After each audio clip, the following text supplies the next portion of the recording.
اللہ الرحمن الرحیم وما ارسلناک الا رحمتا للعالمین صدق اللہ مولانا العظیم۔ میں نے اس ذات پہ کچھ کہنے کی جسارت کی ہے، میں نے اس ذات پہ کچھ کہنے کی جسارت کی ہے جن کے دامن پر فرشتوں نے عبادت کی ہے۔ کس کی ہمت ہے کہ وہ میرے آقا کے مقابل آئے،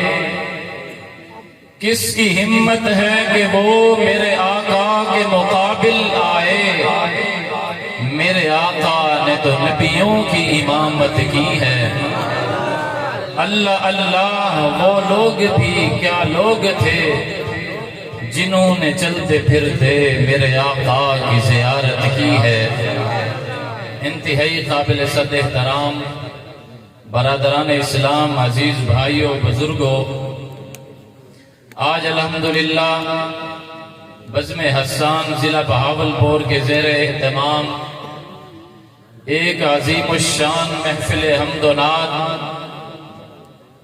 اس قصر واحد بینکویٹ ہال میں انعقاد پذیر ہے، اور سب سے بڑی یہ سعادت کی بات ہے کہ آج بزم حسان کی محفل میں ضلع بہاولپور کے تمام علماء کرام، مشائخ عظام، ہمارے بہاولپور کے بڑے بڑے علماء ہمارے اسٹیج پر تشریف فرما ہیں۔ یہ اس بات کا ثبوت ہے کہ یہ بزم حسان یہ کوئی عام جماعت نہیں ہے، بلکہ یہ بڑے بڑے علماء، بڑے بڑے صلحاء، بڑے بڑے مشائخ، یہ ان کی سرپرستی میں چلنے والی جماعت ہے۔ تو میں بہاولپور کے ہمارے جتنے بھی علماء اسٹیج پر تشریف لائے، انہوں نے ہمارا حوصلہ بڑھایا اور ہماری سرپرستی کی، میں تمام حضرات کا شکر گزار ہوں۔ اور اسی طرح ہمارے بزم حسان کے جتنے بھی ممبران ہیں، انہوں نے رات دن محنت کر کے ہر چیز کی قربانی دے کر یہ ایک خوبصورت محفل سجائی۔ دعا ہے کہ اللہ رب العزت ان کو، ان کی اس محنت کو اپنی بارگاہ مقدس میں قبول فرمائے، اور آپ تمام حضرات کا بھی شکر گزار ہوں جو یہاں پر تشریف لائے اور اس بابرکت محفل میں شامل ہوئے۔ اللہ تعالیٰ آپ کا آنا بھی اپنی بارگاہ میں قبول فرمائے۔ میرے دوستو، آج کی یہ محفل حمد و نعت ہے،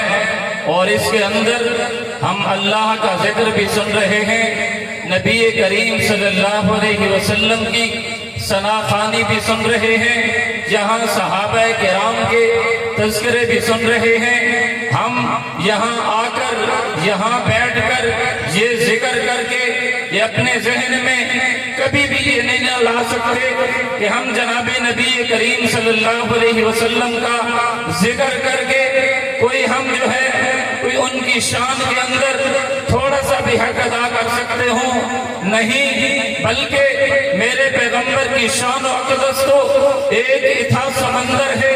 اس سمندر میں بڑے بڑے لوگوں نے غوطے کھائے، لیکن کوئی آج تک موتی نکالنے میں کامیاب نہیں ہوا۔ ہماری مثال، ہماری ثنا خوانی، ہمارا نبی کریم صلی اللہ علیہ وسلم کا تذکرہ، ہماری مثال تو اس بازار مصر کی گڑیا کی طرح ہے جو کپاس کی کٹڑی لے کر بازار میں کھڑی ہے۔ لوگوں نے پوچھا، اماں کیا بات ہے، یہ کپاس کی کٹڑی لے کر کیوں یہاں کھڑی ہو؟ تو اماں نے جواب دیا کہ سنا ہے آج مصر بازار میں یوسف کی بولی لگنے والی ہے، آج مصر بازار میں یوسف کے خریدار آ رہے ہیں، تو میں بھی یہ چاہ رہی ہوں کہ میں بھی یوسف کے خریداروں میں شامل ہو جاؤں۔ تو لوگوں نے کہا، اماں آپ کی عقل تو ختم ہو تو نہیں، آپ کملی ہو گئی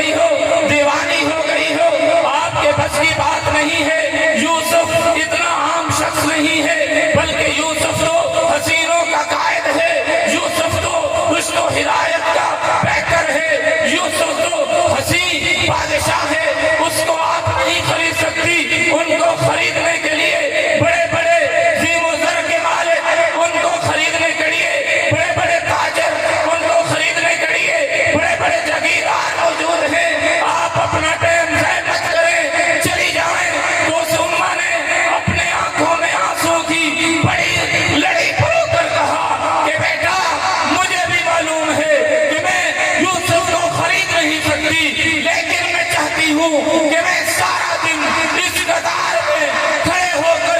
یہ قطار میں کھڑے ہو جاؤں اور کھڑے ہو کر اپنا نام لکھواؤں کہ جب قیامت کے دن یوسف کے خریداروں کا نام آئے تو اس کے اندر میرا بھی نام شامل ہو جائے. تو میرے دوستو، ہم بھی اس سیرت کا حق ادا نہیں کر سکتے. ہم بھی چاہتے ہیں کہ ہم اپنی زندگی میں جناب نبی کریم صلی اللہ علیہ وسلم کی سیرت کا تذکرہ کر کے قیامت والے دن اپنے ثناخانوں میں اپنا بھی نام لکھوا دیں، کیونکہ یہ تو ایک ہی تھا سمندر ہے، اس کے اندر بڑے بڑے لوگوں نے ثناخانی کی کوئی بھی حق ادا نہیں کر سکتا. ایک شاعر جس نے اپنی پوری زندگی کے 70 سال میں سے 40 سال جناب نبی کریم صلی اللہ علیہ وسلم کی سیرت میں لکھے، 40 سال لکھنے کے بعد مجبور ہو کر اعتراف کر کے یہ کہنے پر مجبور ہوئے کہ تھکی ہے فکر رسا، مدح باقی ہے، قلم ہے آبلا پا، مدح باقی ہے، ورق تمام ہوا، مدح باقی ہے، تمام عمر لکھا، مدح باقی ہے، وقت ختم ہوا، مدح باقی ہے. تو میں آخر میں یہی کہوں گا کہ اللہ تعالی ہمارے تمام مہمانوں کا اور آپ حضرات کا آنا اس محفل میں قبول فرمائے، اور اللہ تعالی اس محفل کی برکت سے جناب نبی کریم صلی اللہ علیہ وسلم کے روضے کی زیارت بھی نصیب فرمائے. وآخر دعوانا الحمدللہ رب العالمین.